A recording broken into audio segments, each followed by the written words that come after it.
নমস্কাৰ, welcome to my channel get set. আজি আমি নেক্সট আমাৰ পেডাগজিৰ কিছুমান কুৱেশ্যন আলোচনা কৰিম। তো ফাৰ্ষ্ট কুৱেশ্যনটো দিয়া আছে আমাৰ যে পাঠ এটা সম্পূৰ্ণ কৰাৰ পাছত শিক্ষকে ছাত্ৰ ছাত্ৰীবোৰক পাঠটোত থকা বিভিন্ন ধৰণৰ বিশেষ্য পদবোৰ বাছি উলিয়াই দিয়া হোৱা বাকচৰ ভিতৰত লিখিবলৈ দিছে। এই কাৰ্যটোৰ তলত দিয়া কোনটোৰ উদাহৰণ? যে শিক্ষকে কি কৰিছে এটা পাঠ সম্পূৰ্ণ হৈছে, সম্পূৰ্ণ হোৱাৰ পিছত যে পাঠত যিবিলাক বিশেষ্য পদ ব্যৱহাৰ কৰা হৈছে পাঠত সেইবিলাক এটা বাকচৰ ভিতৰত লিখিব দিয়া হৈছে। তো এইটো কিহৰ লগত সম্পৰ্কিত? ব্যাকৰণৰ সূত্ৰ মুখস্থ কৰাৰ, ব্যাকৰণ শিক্ষণৰ, ব্যাকৰণ অনুবাদ পদ্ধতিৰ, প্ৰসংগক্ৰমে বা প্ৰসংগানুসৰি ব্যাকৰণৰ। তো আমাৰ যিটো সঠিক উত্তৰটো হ'ব আমাৰ 4 প্ৰসংগক্ৰমে বা প্ৰসংগানুসৰি ব্যাকৰণৰ। কাৰণ পাঠটোৰ লগত আমাৰ কি প্ৰসংগ থাকি লাগিব, যে যিটো ইউজ কৰা হৈছে ব্যৱহাৰ কৰা হৈছে সেইটো বিশেষ্য পদ আমাৰ উলিয়াই লিখিব লাগিব। নেক্সট কুৱেশ্যনটো হৈছে ডেছ হৈছে শিশুৱে যোগাযোগৰ কাৰণে ব্যৱহাৰ কৰিবলৈ আৰম্ভ কৰা এক অৱচেতন প্ৰক্ৰিয়া। যে কি কৈছে অৱচেতন প্ৰক্ৰিয়া। তো অৱচেতন যেতিয়াই আহিব তেতিয়া হৈছে কি আমাৰ কোনটো অপশ্যন হ'ব যে ভাষা শিকা, ভাষা আহৰণ, দ্বিতীয় ভাষা, ভাষিক সক্ষমতা বা দক্ষতা। সঠিক উত্তৰটো হ'ব আমাৰ ভাষা আহৰণ। শিক্ষক হিচাপে তুমি ছাত্ৰ ছাত্ৰীৰ মাজত পঠনৰ আগ্ৰহ কেনেদৰে বৃদ্ধি কৰাবা? অপশ্যন কেৱল পাঠ্যপুথি পঢ়িবলৈ দি, পাঠবোৰৰ সাৰাংশ বা মূলভাৱ মনত ৰাখিবলৈ দি, ছাত্ৰ ছাত্ৰীৰ মাজত আগ্ৰহ উপজাকৈ বয়স উপযোগী শিশু সাহিত্য পঢ়িবলৈ দি, পাঠবোৰৰ ছাত্ৰ ছাত্ৰীৰ মাতৃভাষাত অনুবাদ কৰি দিয়াৰ পাছত প্ৰশ্নোত্তৰবোৰ শিকাই দি।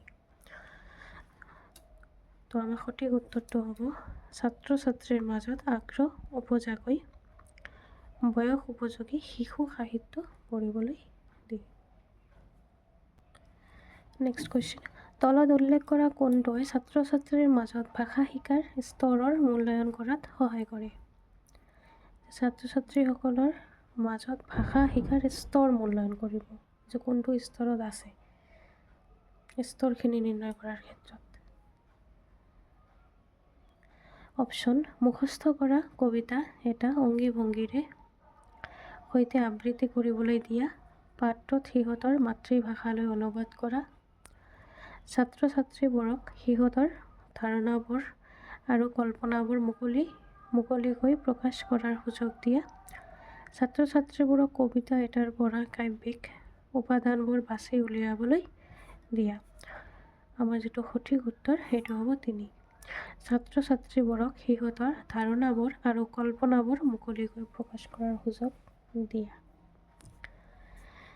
বিষয়বস্তুৰ জ্ঞান আৰু পৰিস্থিতিৰ ওপৰত ভিত্তি কৰি ছাত্ৰ ছাত্ৰীয়ে শুনা দফা এটাৰ বিশেষ অৰ্থ উদ্ধাৰ কৰিছে আৰু বাৰ্তাটো গঠন কৰা বাক্য, বাক্যাংশ আৰু শব্দবোৰৰ অৰ্থ উদ্ধাৰ কৰিছে। শুনা দফাটো অৰ্থোদ্ধাৰ বা অৰ্থানুমান কৰাৰ এই ধৰণ বা প্ৰক্ৰিয়াটো হৈছে যে মনোযোগ দিয়ে কি কৈছে প্ৰথমে বাক্য, বাক্যাংশ, তাৰপিছত শব্দ। তো আমাৰ কি নিম্নৰ পৰা উচ্চলৈ গৈছে নে উচ্চৰ পৰা নিম্নলৈ আহিছে? তো বুটামাফ যিটো আমাৰ অপশ্যন আছে ঊৰ্ধ্বগামী নে অধোগামী নে সমগ্ৰ ভাষা পদ্ধতি বা সংহত পদ্ধতি। তো সঠিক অৰ্থটো হৈছে আমাৰ অধোগামী, টপ ডাউন, ওপৰৰ পৰা নিচলৈ আহিছে, নামি আহিছে। যিটো বাক্য আমাৰ কি ডাঙৰ হয়, বাক্যাংশ তাতকৈ অলপমান সৰু আৰু শব্দ তাতকৈ সৰু। তাৰপিছত আৰু আমাৰ আহে বৰ্ণ, তাৰপিছত ধ্বনি, ঠিক আছে।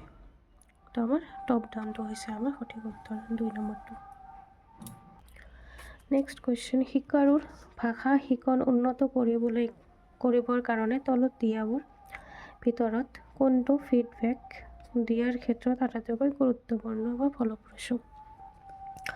অপশ্যন শিকাৰুৰ ভুল শিক্ষকে লগে লগেই আঙুলিয়াই দিয়া, যিবোৰ শিকাৰুৰ ভাষা ব্যৱহাৰত আটাইতকৈ বেছি অসুবিধা আছে কেৱল সেইবোৰ শিকাৰুক ফিডবেক দিয়া, শিকাৰুৰ মাতৃভাষাৰ প্ৰভাৱৰ কাৰণে হোৱা ভুলবোৰ আওকাণ কৰি শিক্ষকে ভুল বিশ্লেষণ কৰা উচিত আৰু তাৰ পাছত ভুলবোৰ শুধৰোৱাব কাৰণে কৌশল গ্ৰহণ কৰা উচিত। শিকাৰুৱে শ্ৰেণীকোঠাতে ভুলবোৰ আঙুলিয়াই দিলে বেয়া পাব বুলি ভাবি শিক্ষকে ভুলবোৰ আওকাণ কৰা উচিত। তো নিশ্চয় 4 নম্বৰটো আমাৰতো কেতিয়াও নহয়। শিকাৰুৰ ভুল শিক্ষকে লগে লগে আঙুলিয়াই দিয়া, একেবাৰে যে লগে লগে আঙুলিয়াই দিব লাগিব সেইটোও আমাৰ সঠিক উত্তৰ নহয়। ফিডবেক দিয়া যে আমি তাৰ প্ৰতি বস্তু ভাল হৈছে বেয়া হৈছে এনেকুৱা ধৰণৰ। তো আমাৰ সঠিক উত্তৰটো হ'ব 3, যে শিকাৰুৰ মাতৃভাষাৰ প্ৰভাৱৰ কাৰণে হোৱা ভুলবোৰ আওকাণ কৰি শিক্ষকে ভুল বিশ্লেষণ কৰা উচিত আৰু তাৰ পাছত ভুলবোৰ শুধৰোৱাবৰ কাৰণে কৌশল গ্ৰহণ কৰা উচিত। পাঠ্যপুথি অতিক্ৰমী যোৱাৰ অৰ্থ হৈছে পাঠ্যক্ৰম অতিক্ৰম মানে জানা এক্সট্ৰা। অৰ্থ কি বুজিছে যে পাঠ্যপুথিৰ স্তৰতকৈ কিছু ওপৰত পঢ়োৱা, পাঠ্যপুথিৰ উপৰিও অতিৰিক্ত সমল দিয়া, পাঠ্যপুথি সম্পূৰ্ণ কৰাটো প্ৰয়োজনীয় নহয়, ছাত্ৰ ছাত্ৰীৰ বুজি পোৱাৰ স্তৰতকৈ পাঠ্যপুথিৰ জটিলতাৰ স্তৰ ওপৰ। তো সঠিক উত্তৰ হৈছে আমাৰ কি পাঠ্যপুথিৰ উপৰিও অতিৰিক্ত সমল দিয়া অৰ্থাৎ যোগান ধৰা।